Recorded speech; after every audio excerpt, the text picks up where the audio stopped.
Hi, this is Rob O'Byrne from Logistics Bureau, and today I'm talking to Mal Walker, who's one of our specialists on warehousing. And the question I wanted to ask you today, Mal, was what the heck is product slotting? Because I know this is something that you do a lot for our clients, and it somehow gives them a lot of benefit, but there's probably people watching this video who are thinking, okay, what's product slotting?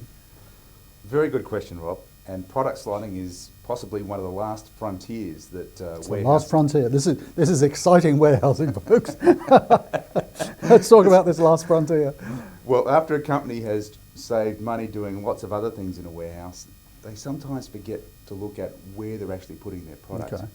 And product slotting is really, really important because that provides the essence upon which the warehouse will operate. Okay. And it's really based upon the movement and the optimisation of product in terms of its storage place and the picking paths in order to get there. Say that simply, please, Mal. Okay, simply, it's about putting the right product in the right place so that you can pick it in the most efficient way. Got it. That was much better. So, okay, and I'll try putting it another way, just in case people are struggling with the concept.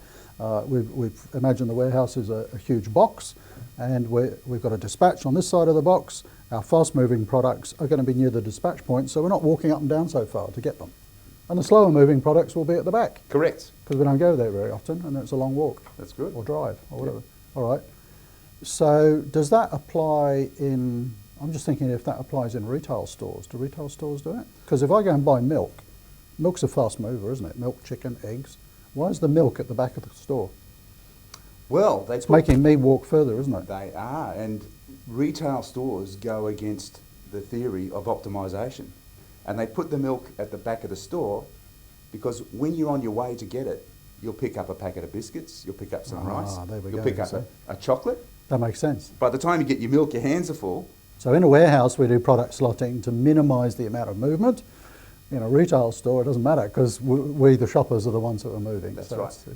But we don't apply the same rules in a retail store that we apply in a warehouse. In fact, completely different. Understood. So we want to lay out a warehouse to make the picker travel the least distance to pick up his goods. So, is it actually worth doing? To my mind, if I've got a warehouse full of whatever it is, 3, 4, 5,000, 50,000 products, to properly slot that warehouse, I'm obviously going to have to look at the frequency of movement and potentially relocate them in the warehouse. That sounds like a lot of work. It is a work, but we've got some fancy tools that enable us to do that, and we're able to do that fairly quickly. Okay. But the benefits are quite amazing. Tell us about the benefits, Mal. Okay. Well, you can save up to 20 to 25% of the cost of labour by just working through and slotting product and putting it in the right place. That amazes a lot of people, but we have tangible projects where we've achieved that. I guess if you've got 30 or 40 people working in the warehouse and they're walking around too much because the products are not slotted properly, allocated to the right spot, you can see that. Up to 30% in labour costs. That's pretty impressive. As high as that, yes. Yeah. So smaller warehouses would be a bit less, of course, but it's within that range. So you mentioned that we use some fancy software for that. Fancy, very expensive software, I should say. So I hope you're using it a lot. What if people don't have access to that software? Is it something that you could do on a spreadsheet or on a whiteboard? It is, but that's quite a long-winded process and takes a lot of time, and you'd spend quite a lot of money just doing that exercise. But in a simple warehouse, I mean, if someone's watching this and it's it's not a big warehouse, not a lot of products, they would know fairly well which are the fast movers and slow movers. I mean, you could go some way, couldn't you, to making an improvement? You could, and we do that for smaller warehouses up to about... But I hear what you're saying. Any degree of complexity, you've really got to do it properly with a system, and that takes a bit of effort. That's correct. To get that 30% in saving. That number's stuck now. Yeah. 30% would be the upper end, but that's still a significant amount of cost saving that companies can experience just by putting the product in the right place. Excellent.